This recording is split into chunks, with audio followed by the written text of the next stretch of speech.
নমস্কাৰ ছাত্ৰ ছাত্ৰীসকল, পুনৰবাৰ তোমালোকক মোৰ ভিডিঅ'লৈ স্বাগতম জনাই আজি পাঠটো লৈ আহিছোঁ ক্লাছ 2ৰ ঝংকাৰ পাঠ্যপুথিখনৰ পাঠ নম্বৰ 1 মিঠা ফল টেঙা ফল। বলাচোন ছাত্ৰ ছাত্ৰীসকল, এই পাঠটো আমি আজি আৰম্ভ কৰোঁ। এতিয়া আমি সকলোৱে লগে ভাগে একেলগে গাম।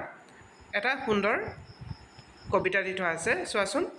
মিঠা ফল টেঙা ফল আৰু কেঁহা ফল, ফল খালে আমাৰ গাত হয় বহু বল। আকৌ এবাৰ গাবা মোৰ লগে লগে। মিঠা ফল টেঙা ফল আৰু কেঁহা ফল, ফল খালে আমাৰ গাত হয় বহু বল। এতিয়া তাৰপিছত দিছে চোৱা, পকা পকা ফলবোৰত পৰুৱাই ধৰে, মিঠা ফল ফুলত মৌ মাখি পৰে। আকৌ এবাৰ পঢ়িছোঁ, পকা পকা ফলবোৰত পৰুৱাই ধৰে, মিঠা ফল ফুলত মৌ মাখি পৰে। এতিয়া কবিতাটো আমি প্ৰথমৰ পৰা শেষলৈকে গাম, তোমালোকে একেলগে গাবা। মিঠা ফল টেঙা ফল আৰু কেঁহা ফল, ফল খালে আমাৰ গাত হয় বহু বল। পকা পকা ফলবোৰত পৰুৱাই ধৰে, মিঠা ফল ফুলত মৌ মাখি পৰে। এতিয়া ছাত্ৰ ছাত্ৰীসকল, এতিয়া তোমালোকৰ সৈতে কথা পাতিব দিছে। চোৱাচোন, ক নম্বৰটো হৈছে, তুমি কি কি ফল খাই ভাল পোৱা বাৰু? কি কি ফল খাই ভাল পোৱা তোমালোকে ক'বা। এতিয়া তাৰপিছত হৈছে, কেইবিধমান টেঙা ফলৰ নাম আৰু কেঁহা ফলৰ নাম ক'ব লাগে। এতিয়া টেঙা ফল কি কি হয়? আম টেঙা, নহয় জানো? আম, আঙুৰ এইবোৰ হৈছে টেঙা ফল। আৰু পকা যিবিলাক আমাৰ মিঠা ফল হৈছে ইয়াত দিছে কেঁহা ফল। কেঁহা ফলবিলাকে আমলখি কেঁহা, শিলিখা কেঁহা, এইবোৰ কেঁহা ফল। আৰু টেঙা ফল আমাৰ নেমু টেঙা, এইবোৰ হৈছে টেঙা ফল। ছাত্ৰ ছাত্ৰীসকল, ইয়াৰ পিছত আছে ফলৰ বাহিৰে আৰু কি কি খালে আমাৰ গাত বল হয়? ফলৰ বাহিৰে আৰু কি কি খালে গাত আমাৰ বল হয়, এইটো তোমালোকক সুধিছে। আৰু ঘ নম্বৰটো হৈছে, ফল মূল খোৱা কেইবিধমান জীৱ জন্তুৰ নাম কোৱা। এতিয়া তাৰ পিছৰটোলৈ লৈ আহিছোঁ, ফল গাত ধৰে পকা, এই শব্দকেইটাৰ শেষৰ ধ্বনি মিল থকা নতুন শব্দ গঠন কৰি লিখোঁ আৰু পঢ়োৱা। এতিয়া ছাত্ৰ ছাত্ৰীসকল, প্ৰথমেই দিছে তোমালোকৰ শেষৰ যিটো ধ্বনি হয় ফল, এতিয়া শেষৰ ধ্বনি হৈছে ল, গতিকে ল শেষৰ ধ্বনি লগ লগাই কি হৈছে, ফল, বল, কল, আৰু লাষ্ট আৰু এটা শব্দ তোমালোকক লিখিব দিছে, এইটো তোমালোকে লিখিব লাগিব। তাৰপিছত দিছে গাত পাত, বাকী দুটা তোমালোকে লিখিব লাগিব। ইয়াত লিখি থোৱা আছে, ভাত ভকত, ধৰে, লাষ্টৰ শব্দটো কি হৈছে, লাষ্টৰ ধ্বনিটো হৈছে ৰ, গতিকে ধৰে, ঘৰ, ভৰি, ধৰা। তাৰপিছত আছে পকা, পকা, ককা, টকা, জাকৈ। তাৰপিছত চোৱা, ফল মূলৰ নাম পঢ়োৱা। ইয়াত দি থোৱা আছে, কল, আম, নেমু, কঁঠাল, অমিতা, আনাৰস, আমলখি, জলফাই, তেতেলী, শিলিখা। এইকেইটা হৈছে ফলৰ নাম। এতিয়া ছাত্ৰ ছাত্ৰীসকল, তোমালোকে ফলৰ নাম নিশ্চয় পাৰিবা। কি কি ফল আমি পালোঁ? কল, আম, নেমু, কঁঠাল, অমিতা, আনাৰস, আমলখি, জলফাই, তেতেলী, শিলিখা, এইবোৰ হৈছে ফলৰ নাম। এতিয়া ছাত্ৰ ছাত্ৰীসকল, এই ফলসমূহৰ পৰা টেঙা ফল, মিঠা ফল আৰু কেঁহা ফল তোমালোকে বিচাৰি আনি লিখিব লাগে। এতিয়া কলটো কি হয়? মিঠা ফল, কলটো মিঠা ফল হ'ব। আমটো হৈছে টেঙা ফল, নেমু টেঙা ফল, কঁঠাল মিঠা ফল, অমিতা মিঠা ফল, আনাৰসটো পকিলে মিঠা হয় আৰু কেঁচাতে হয় টেঙা, গতিকে টেঙাটো লিখিব পৰা, আমটো টেঙা। আমলখি কেঁহা হয়, জলফাই টেঙা, তেতেলী টেঙা আৰু শিলিখাটো কেঁহা। এনেদৰে তোমালোকে ফল মূলৰ ভাগ অনুসৰি তোমালোকে লিখিব পাৰিবা। এতিয়া ছাত্ৰ ছাত্ৰীসকল, ইয়াৰ পিছত দিছে এটা অমিতা আৰু এটা আম দিছে, তাত তোমালোকে ৰং কৰি আঁকিব লাগে। এতিয়া 2 নম্বৰ পাঠটোলৈ আহিছোঁ ছাত্ৰ ছাত্ৰীসকল। পাঠটো হৈছে পিঠা পনা। এতিয়া পাঠটো আমি আকৌ এবাৰ পঢ়োৱা আহাচোন মোৰ সৈতে একেলগে পঢ়িবা তিল পিঠা দীঘলীয়া ঘিলা পিঠা গোল বিহু হ'লে খাম দেই বজাই এটা ঢোল আকৌ এবাৰ পঢ়িছোঁ তিল পিঠা দীঘলীয়া ঘিলা পিঠা গোল বিহু হ'লে খাম দেই বজাই এটা ঢোল তাৰপিছত হৈছে ৰাতিপুৱাই কাউৰীয়ে কৰে কা আকা কোমল চাউল দৈ গাখীৰ পকা কঁঠাল খা আকৌ এবাৰ পঢ়ি দিছোঁ তিল পিঠা দীঘলীয়া ঘিলা পিঠা গোল বিহু হ'লে খাম দেই বজাই এটা ঢোল ৰাতিপুৱাই কাউৰীয়ে কৰে কা আকা কোমল চাউল দৈ গাখীৰ পকা কঁঠাল খা এতিয়া তলত দিয়া পিঠাবোৰ আৰু লাড়ুবোৰৰ নাম জানো আহাচোন প্ৰথমটো দিছে তিল পিঠা ঘিলা পিঠা আৰু খোলা চাপৰীয়া পিঠা দ্বিতীয় লাইনত দিছে টেকেলি পিঠা চুঙা পিঠা আৰু সুতুলি পিঠা তাৰপিছৰ লাইনত দিছে নাৰিকলৰ লাড়ু তিলৰ লাড়ু আৰু মুড়ি লাড়ু এইকেইটা হৈছে লাড়ুৰ নাম এতিয়া ছাত্ৰ ছাত্ৰীসকল এতিয়া ইয়াত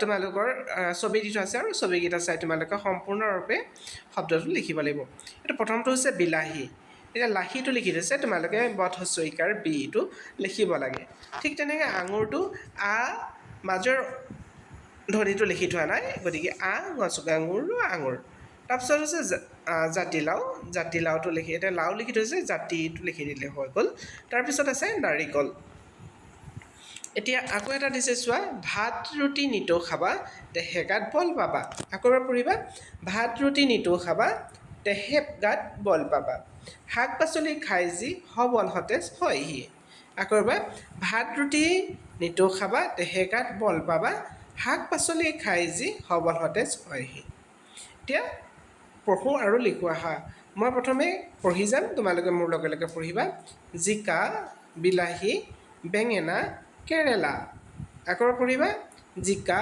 বিলাহী বেঙেনা কেৰেলা ৰঙালাও জাতিলাও কোমোৰা পটল ৰঙালাও জাতিলাও কোমোৰা পটল এতিয়া হাতৰ এটা দিছে চোৱা নেমু টেঙা ৰবাব টেঙা আৰু টেঙা কি পাতৰ আৰু দীঘল দীঘল ওলমি থাকে যি এতিয়া ছবিটো আঁকি দিছে গতিকে তেতেলী হ'ব তেতেলী টেঙাটো কি হয় টেঙা হয় আৰু কি হয় পাতৰ আঁৰত দীঘল দীঘল দি ওলমি থাকে ইয়াৰ পিছৰ পৃষ্ঠা আছে তোমালোকৰ পঢ়োৱা পঢ়িবলৈ দিছে এদিনাখন দুটা ভোমোৰা এখন ফুলনি ঢোঁৱাল এটা ভোমোৰা মৌ চুহি চুহি ভাগৰি পৰে সি ফুল গছত জিৰণি ল'লে আনটো ভোমোৰাই লগৰীয়ালৈ অপেক্ষা কৰি বহি থাকে এতিয়া ছবিবোৰৰ নাম সম্পূৰ্ণ কৰোঁ আহা আনাৰস জিকা বেঙেনা এইটো বানানবোৰ ভুলকৈ লিখি থৈছে বেঙেনা লিখি থৈছে বেঙেনা একাৰ হ'ব লাগে বেঙেনা বিলাহী কুঁহিয়া ধান মাকৈ আৰু কোমোৰা তাৰপিছত আছে তলৰ ছবি দুখনৰ কি কি অমিল আছে কওঁ আহা এতিয়া ছাত্ৰ ছাত্ৰীসকল দুখন ছবি দি থোৱা আছে ছবি দুখনৰ মাজত তুমি কি পাৰ্থক্য দেখিছা কি অমিল দেখিছা তোমালোকে ক'ব লাগে এতিয়া ছাত্ৰ ছাত্ৰীসকল ছবি দুখনৰ মাজত হৈছে প্ৰথম ছবিটোৰ লগত দ্বিতীয় ছবিটো মিল নাই প্ৰথম ছবিটোত কি আছে এটা ফুলদানি নাই কিন্তু দ্বিতীয় ছবিখনত ফুলদানি আছে প্ৰথম ছবিখনত খিৰিকী আছে কিন্তু দ্বিতীয় ছবিখনত খিৰিকী নাই নহয়নে বাৰু তাৰপিছত প্ৰথম ছবিখনত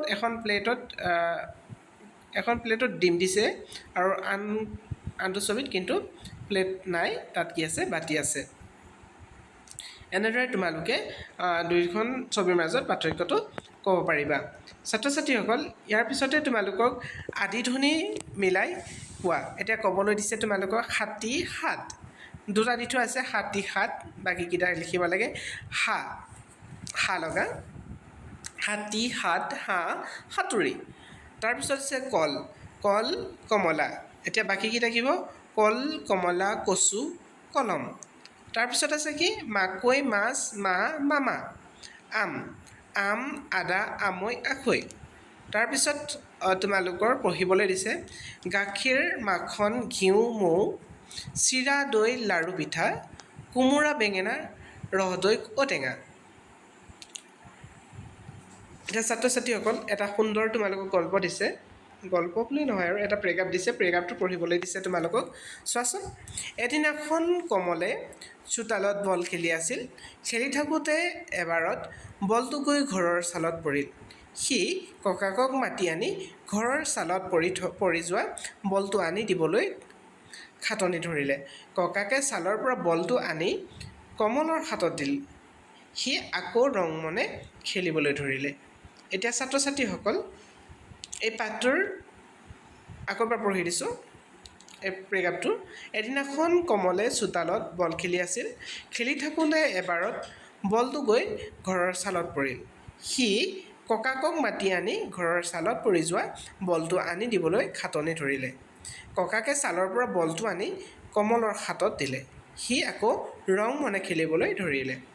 এতিয়া ছবিৰ নাম সম্পূৰ্ণ কৰিব দিছে। এইটো প্ৰথমটো হৈছে বিলাহী, দ্বিতীয়টো হৈছে আপেল, তৃতীয়টো হৈছে মূলা আৰু চতুৰ্থটো হৈছে মিঠা আলু, তাৰপিছতো হৈছে কৰ্দৈ, তাৰপিছত হৈছে আঙুৰ। এতিয়া ছাত্ৰ ছাত্ৰীসকল ২ নম্বৰ অধ্যায়ৰ পাঠ নম্বৰ ১ দি থোৱা আছে আমাৰ পৰিয়াল। শ্ৰৱণ কুমাৰ এটা সুন্দৰ পাঠ হয়। শ্ৰৱণ কুমাৰ পাঠটোৰ আমি আজি আৰম্ভ কৰিম। শুনো আহা। তোমালোকৰ পৰিয়ালত কোন কোন আছে? তোমালোকে ঘৰত কেনেদৰে সহায় কৰা? তেওঁলোকে তোমালোকক কেনেদৰে সহায় কৰে? ঘৰৰ পৰিয়ালত যদি সদস্য আছে সেই সদস্যসমূহে তোমালোকক কেনেদৰে সহায় কৰে তোমালোকে ক'ব লাগে। তোমাৰ ঘৰৰ সদস্যসকলক এজনে আনজনক কিদৰে সহায় কৰে? এতিয়া আমি শ্ৰৱণ কুমাৰ নামৰ এজন ল'ৰাৰ তেওঁৰ অন্ধ মাক দেউতাকৰ প্ৰতি কেনেদৰে দায়িত্ব পালন কৰিছিল আমি তাৰ বিষয়ে অলপ জানো আহা এই পাঠটোৰ পৰা। এয়া হৈছে শ্ৰৱণ কুমাৰ আৰু এয়া হৈছে তেওঁৰ মাক দেউতাক। ছাত্ৰ ছাত্ৰীসকল মই পঢ়ি যাম, তোমালোকে মনোযোগ দি শুনি ল'বা। শ্ৰৱণ কুমাৰ নামৰ এজন ল'ৰা আছিল। শ্ৰৱণৰ মাক দেউতাক অন্ধ আছিল।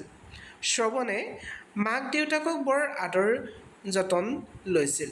মাক দেউতাকৰ বাবে গা ধুবলৈ পানী অনা, ভাত ৰন্ধা আদি সকলো কাম শ্ৰৱণে নিজেই কৰিছিল। মাক দেউতাকে শ্ৰৱণৰ কষ্ট দেখি মনত খুব বেজাৰ পাইছিল। শ্ৰৱণে কৈছিল, তোমালোকৰ বাবে কাম কৰি মই সুখে পাওঁ, সেয়ে মোৰ কি হৈছে আনন্দ। শ্ৰৱণৰ মাক দেউতাকৰ তীৰ্থলৈ যাবলৈ বৰ ইচ্ছা আছিল। এদিন কথাটো তেওঁলোকে শ্ৰৱণক ক'লে। শ্ৰৱণে মাক দেউতাকক তীৰ্থলৈ নিয়াৰ উপায় ভাবি উলিয়ালে। শ্ৰৱণে ২টা ডাঙৰ পাচিত মাক দেউতাকক বহুৱাই ভাৰ বান্ধি তীৰ্থলৈ লৈ গ'ল। শ্ৰৱণে মাক দেউতাকক কান্ধত ভাৰ লৈ বিভিন্ন তীৰ্থস্থান দেখুৱালে। এনেদৰে মাক দেউতাকৰ প্ৰতি দায়িত্ব পালন কৰি শ্ৰৱণে বৰ সন্তোষ পালে। এতিয়া ছাত্ৰ ছাত্ৰীসকল কাহিনীটোত থকা ল'ৰাজনৰ নাম কি আছিলে? শ্ৰৱণ। শ্ৰৱণ কুমাৰে মাক দেউতাকক বাবে কি কৰিছিল? গা ধুবৰ বাবে পানী আনি দিছিল। ইয়াত আছে শ্ৰৱণে মাক দেউতাকৰ বাবে কি কৰিছিলে? পানী অনা, গা ধুবৰ কাৰণে পানী অনা, ভাত ৰন্ধা আদি কামসমূহ কৰিছিল। ছাত্ৰ ছাত্ৰীসকল তাৰপিছত হৈছে শ্ৰৱণ কুমাৰে মাক দেউতাকক কেনেদৰে তীৰ্থলৈ লৈ গৈছিল? 2টা পাচি বনাইছিল আৰু পাচি 2টাত কি কৰিছিল? মাক দেউতাক বহুৱাই ভাৰ বান্ধি তীৰ্থলৈ লৈ গৈছিল। শ্ৰৱণ কুমাৰে মাক দেউতাকক এয়া কৈছে, তুমি তোমাৰ ঘৰৰ কি দায়িত্ব পালন কৰা তোমালোকে এইটো নিজে কৰিবা। এতিয়া কওঁ আহা, ইয়াত দি থৈছে বিপৰীত লিংগ বুজোৱা শব্দ। চোৱাচোন, ককা আইতা। ককা হ'লে আমি কি কওঁ? আইতা। পিতা আই, দেউতা মা, বৰ দেউতা বৰমা, খুৰা খুৰী, পেহা পেহী, মামা মামী, আমৈ তাৱৈ আমৈ, মহা মাহী, দাদা বাইদেউ, ভাই ভনী। এতিয়া পৰিয়ালৰ বিষয়ে জানো আহাচোন। কাক কি বুলি মাতা কোৱা? এতিয়া মাৰ দেউতাক বা দেউতাৰ দেউতাকক আমি কি বুলি কওঁ? ককা। ককা লিখিবা। দেউতাৰ ককায়েকক বৰদেউতা, দেউতাৰ বায়েকক জেঠাই, মাৰ ককায়েকক মামা, দেউতাৰ মাকক আইতা, দেউতাৰ ভায়েকক খুৰা, দেউতাৰ ভনীয়েকক পেহী, মাৰ ভনীয়েকক মাহী। এনেদৰে তোমালোকে প্ৰাতভিত্তিক যিখিনি প্ৰশ্ন আছে এই প্ৰশ্নটো কৰিব পাৰিবা। ধন্যবাদ ছাত্ৰ ছাত্ৰীসকল। আজিৰ পাঠটোৰ ইমানেই। যদি মোৰ ভিডিঅ'টোলৈ প্ৰথমবাৰ আহিছিলা ছাবস্ক্ৰাইব কৰি ল'বলৈ নাপাহৰিবা। যদি ভিডিঅ'টো ভাল লাগিছে লাইক কৰিবা। Thank you so' much.